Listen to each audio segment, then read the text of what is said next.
नमस्कार, न्यूज यापा में आपका स्वागत है। राजस्थान की सियासत में शह और मात का खेल चल रहा है। कभी पायलट घोड़े की ढाई चाल चलते हैं तो कभी गहलोत ऊंट की टेढ़ी चाल।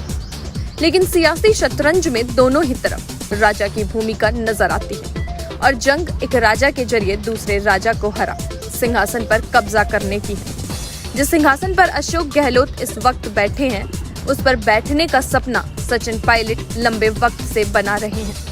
लेकिन अब सवाल सिंहासन से पहले अपने अपने वजीर, ऊंट, घोड़े और हाथी चुनने का है। दोनों ही टीमें नहीं चाहती कि उनके विधायक प्यादे की भूमिका में नजर आए। इन सब के बीच में सचिन गुट एक बार फिर से दिल्ली की तरफ देख रहे हैं, क्योंकि अंदर खाने खबर है अजय माकन एक रिपोर्ट बनाकर दिल्ली पहुंचे हैं। सचिन पायलट गुट यह चाहता है कि जल्द से जल्द मंत्रिमंडल विस्तार हो जाए और उनकी मांगों को मान लिया जाए।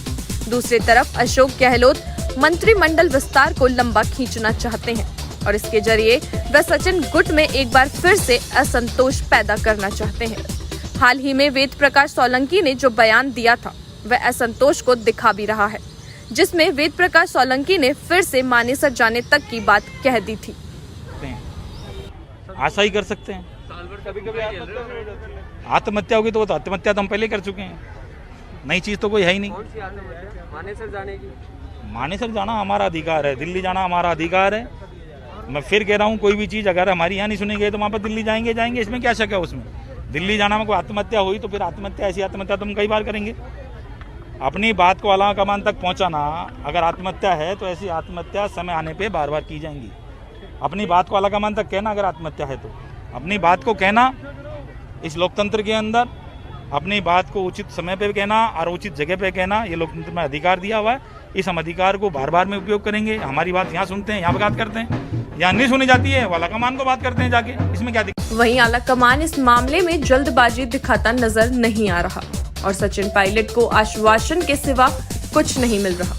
मामला मंत्रिमंडल में मंत्रियों को लेकर भी है, क्योंकि जिन मंत्रियों को अशोक गहलोत सचिन गुट का बता रहे हैं, वो अब दरअसल गहलोत गुट के हो चले और इसीलिए अशोक गहलोत इस सियासी चाल को चलना चाहते हैं, जिसमें सही मायने के अंदर आला कमान तक यह संदेश पहुंचा दिया जाए कि उन्होंने अपने मंत्रिमंडल में सचिन गुट के कई विधायकों को शामिल कर लिया और हकीकत में एक भी सचिन गुट के विधायक को मंत्रिमंडल में जगह न दी जाए। यानी प्रमोद जैन भाया, प्रताप सिंह खाचरियावास, उदय लाल आंजना, रघु शर्मा और विश्वेंद्र सिंह को मंत्रिमंडल में रखा जाए और शामिल किया जाए और इन पांचों को सचिन गुट से बताया जाए, जबकि यह पांचों आज की तारीख में गहलोत गुट में नजर आते हैं। सचिन के लिए मंत्रिमंडल की लड़ाई इसके बाद और भी ज्यादा मुश्किल हो गई। Bureau report, news यापा।